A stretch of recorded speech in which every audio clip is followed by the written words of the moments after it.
जय जगन्नाथ दर्शक बंधु आपण समस्त को मो चैनल को पुणी थे स्वागत करुच्ची। दर्शक बंधु मु आज आपण मानक पई मुख्य द्वार संपर्कित किछि वास्तु नियम आनी आसीची जहाँकि आपण मुख्य द्वार रखिबा द्वारा आपण मुख्य द्वार को कहार मध्य नजर लागिब नाही। जदि आपण मुख्य द्वार रे एही सब जिनिस लगांती माँ लक्ष्मी आपण घरे निश्चय पदार्पण करिवे एवं कहार मध्य खराब नजर आपण घर को लागिब नाही। आज आपण मानकु मुख्य द्वार संपर्कित 5टी वास्तु नियम जणाइबे। एही 5टी जिनिस को निज मुख्य द्वार रे रखिबा को निश्चय चेष्टा करंतु। दर्शक बंधु मुख्य द्वार हेउची प्रवेश द्वार आम घर जेपरि कि मंदिर को जेते बेले आमे प्रवेश करूचे आमको केते शांति लागुची काहेकि ना मंदिर रे प्रतिष्ठा करा जाए। मंदिर रो मुख्य द्वार रे बहुत किछि सुंदर जिंस रखा जाए जहा कि भगवान को संपर्कित भगवान कर जहा कि मूर्ति स्वास्तिक चिन्ह एपरि बहुत किछि आपण माने बहुत प्रकार मंदिर जाइथिबे जहार कि मुख्य द्वार बहुत आकर्षणदायक अटे। जेपर कि आम पुरी श्रीमंदिर सेठी कि पाद देला क्षणी आमर सब दुख कष्ट दूर हो जाए एवं मन बहुत आनंद हो जाए। दर्शक बंधु घर मध्य गोटे मंदिर ही अटे जेउठारे कि आमे आमर भविष्य गढ़ी थाउ जेउठारे आम निज घर ठाकुर को स्थापना करी आम पूजा अर्चना करि थाउ जेउ घरे आमर छुआ मानकर भविष्य गढ़ा जाय थाए तेबे आम घर किपरि मंदिर न हबो। दर्शक बंधु जदि प्रत्येक गृहिणी माने चाहिए घर को स्वर्ग समान करि परिबे प्रत्येक गृहिणी का हाथ रे ही एही सब कथा अछि जे से माने निज घर को केते सुंदर करिवे। दर्शक बंधु घर हेउची मंदिर सेही घरर मुख्य द्वार रे जदि आपण एही 5टी आकर्षणकारी एवं पवित्र जिंस लगाइबे तेबे आपण घर सुख समृद्धि रे निश्चय पूरी उठिबो। तेबे आउ डेरी काहेकि चलंतु आउ डेरी न करी आजिर वीडियोटी आरंभ करिबा। दर्शक बंधु जदि आपण माने मते मुख्य द्वार रे एही 5टी जिंस लगाई नांती तेबे निश्चय लगांतु आपनकर टंकाटी भी खर्च हेबो नाही। बस आगुर आपण मानको मु जहा भी विषय कहिची जहा भी नियम कहिची काहारे टंकाटे खर्च हेला परि कहि नाही। बस निज रोसे घर एपरि किछि जिंस आपनको मिलि जिवो जहा कि आपनकर वास्तु नियम को आहुरी सुंदर करि देबो आपनको रोसे घर को आहुरी सुंदर एवं सुसज्जित जेपरि करि थाए सेही रोसे घर रो किछि जिंस आनी निज मुख्य द्वार को सुंदर करि दियंतु किछि वास्तु लगाई दियंतु वास्तु संपर्कित किछि जिंस एपरि लगाई दियंतु जहा द्वारा कि आपनको घरे सुख समृद्धि रो वातावरण सदा सर्वदा बजाय रहिथिबो।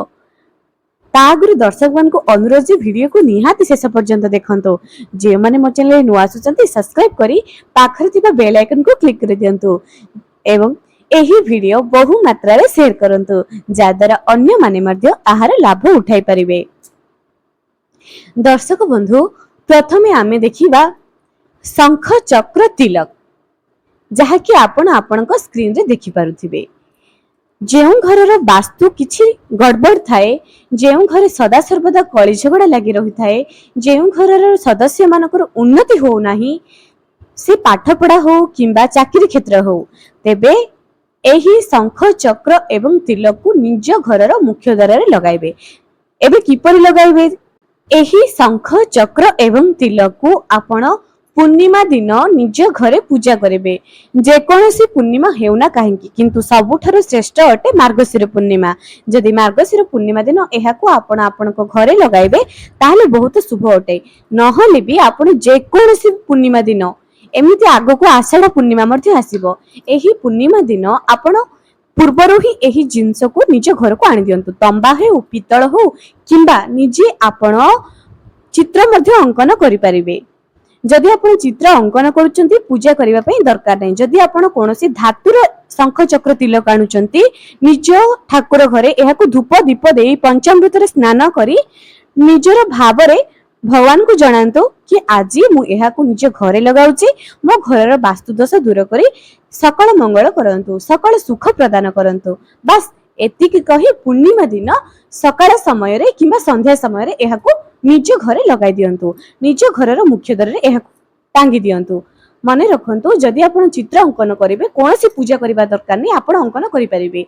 एबे एही शंख चक्र तिलक रो फायदा कोन जेते बेले आपण घर बाहर को जाउचंती सेते बेले मर्थे आपण देखि कि जिवे जेते बेले घर को बाहर भीतर को आसुचंती सेते बेले मर्थे देखि कि आसीबे से आपण घरर सदस्य हुंतु किंबा बाहर लोक हुंतु बारंबार एहार दर्शन करने द्वारा पाप नष्ट होता है, घर वास्तु दोष दूर होता है, सकल शुभ सकल मंगल होता है। तेणु यह आपण घर पर अत्यंत शुभ अटे, अत्यंत शुभकारी अटे। आपण निज घरे मुख्य द्वार यह निश्चय लगातु, आपणकर निश्चय मंगल हेबो। यह थिला निज घरर मुख्य द्वार यह प्रथम। द्वितीयटी होउची निज घरर मुख्य द्वार आपण स्वास्तिक अंकन करंतु, हळदी स्वास्तिक स्वास्तिक हळदी ही बनातु। हळदी बनाइबा द्वारा आपण घर सब नेगेटिव एनर्जी दूर हो जाए, सकारात्मक वातावरण आसी थाए। हळदी लगाइबा द्वारा लक्ष्मी नारायण प्रसन्नता रही थाए एवं बृहस्पति महाराज मध्य बृहस्पति ग्रह मध्य स्ट्रांग हुए। एही हळदी स्वास्तिक अंकन करबा द्वारा आपण गणेश को स्मरण करी करी ओम गं गणपताय नमः, ओम विघ्नहर्ताय नमः, वक्रतुंड महाकाय सूर्यकोटि समप्रभम निर्विघ्नं कुरु मे देव सर्वकार्येषु सर्वदा एही मंत्र उच्चारण करी मने मने हो किंबा भावरे कहि स्वस्तिक को निज घरर मुख्य द्वार अंकन कर दियंतु। सुंदर भावरे एवं नियम रे अंकन करंतु। मन रखंतु एही स्वस्तिक को आपण गुरुवार दिन अंकन करि परिबे, शुक्रवार दिन अंकन करें, बुधवार बुधवार गुरुवार शुक्रवार किंबा पूर्णिमा कौन सी पवित्र पर्वपर्वाणी रे निज घरर मुख्य द्वार अंकन कर दियंतु। तिथि एवं शुक्ल पक्षर तिथि देखि अंकन करने द्वारा आपण घरे सब वास्तुदोष दूर होता है। तृतीयटी एया अटे जे हनुमानकर ध्वजा। हनुमानकर ध्वजा मंगलवार दिन निज घरर मुख्य द्वार आपण लगाई परिबे। छोटिया ध्वजटी आणंतु, निज घरर मुख्य द्वार मंगलवार दिन यह टांगी दियंतु। एबे आ गोटे उपाय हनुमानकर सिंदूर। हनुमानकर सिंदूर को आनी लाल कपड़ा रे गुड़ाई निज घरर मुख्य द्वार मंगलवार दिन टांगी दियंतु, बांधी के यह टांगी दियंतु। मन रखंतु एपरि करिबा द्वारा आपनक घरे नकारात्मक ऊर्जा केबे मध्ये पसि परिबो नाही, काहार खराब नजर लागिबो नाही, घर को कोनोसी भूत प्रेत ए सबुर डर मध्ये आपनकु लागिबो नाही। जेतेबेले आपनकर एंट्रेंस ही हनुमानकर सिंदूर लागिबो, हनुमानकर ध्वजा लागिबो, आपनकु घर को कोनोसी मध्ये खराब नजर खराब वातावरण आसीबो नाही।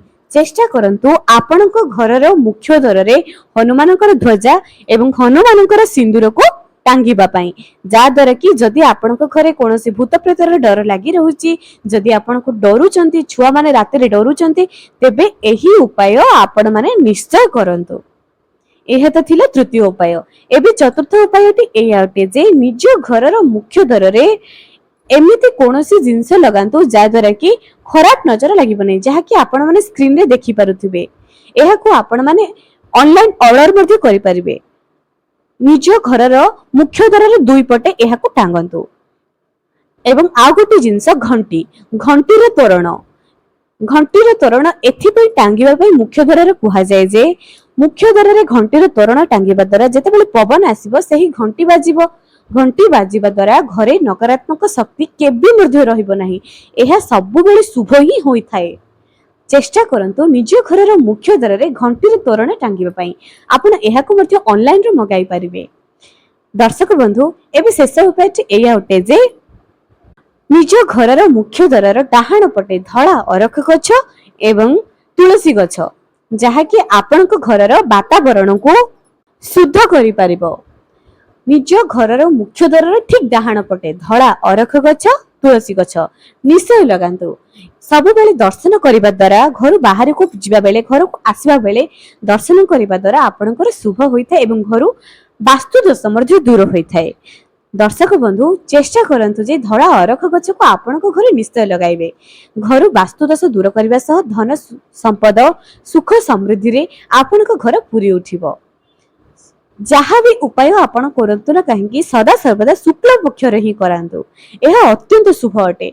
निज घरे तुलसी गछ स्थापना करिवे, शुक्ल पक्ष रे करांतु। निज घरे अरख गछ शुक्ल पक्ष रो, जहा कि गुरुवार बुधवार शुक्रवार वास्तु गछ बुधवार गुरुवार शुक्रवार आनी निज घरे लगाइबा द्वारा आपनक घरे सुख समृद्धि को निश्चय टाणी आनिबो। दर्शक बंधु जो उपाय सब मुख्य द्वारा संपर्कित आपण मानक कहली, एही सब उपाय आपण आपनक घरे निश्चय लगांतु एवं निज घरर मुख्य द्वार रे मां लक्ष्मीकर पाद पद्म निज घर को आसीबा परी निश्चय टांगी दियंतु निश्चय स्टिकर गोटे आनी पछे लगाई दियंतु प्रत्येक दिन जदि रंगोली भी आपण अंकन करूचंती मां लक्ष्मीकर पाद पद्म भी आंकुचंती एहा अत्यंत शुभ अटे एवं निज घरर मुख्य द्वारर बाम पटे घर बाहर को जीवा बेले कलश स्थापना करिथंतु तेबे एही उपाय माने आपण सब निश्चय करंतु निज घरर वास्तुदोष दूर हेबा सह घर अनेक सुख समृद्धि अनेक सकारात्मक वातावरण आसी परिबो आज पई रहिली पुणी देखाइबो आगामी एक सुंदर वीडियो रे आपण मानकु मोर अनुरोध जे एही सब उपाय आपण निज घरे निश्चय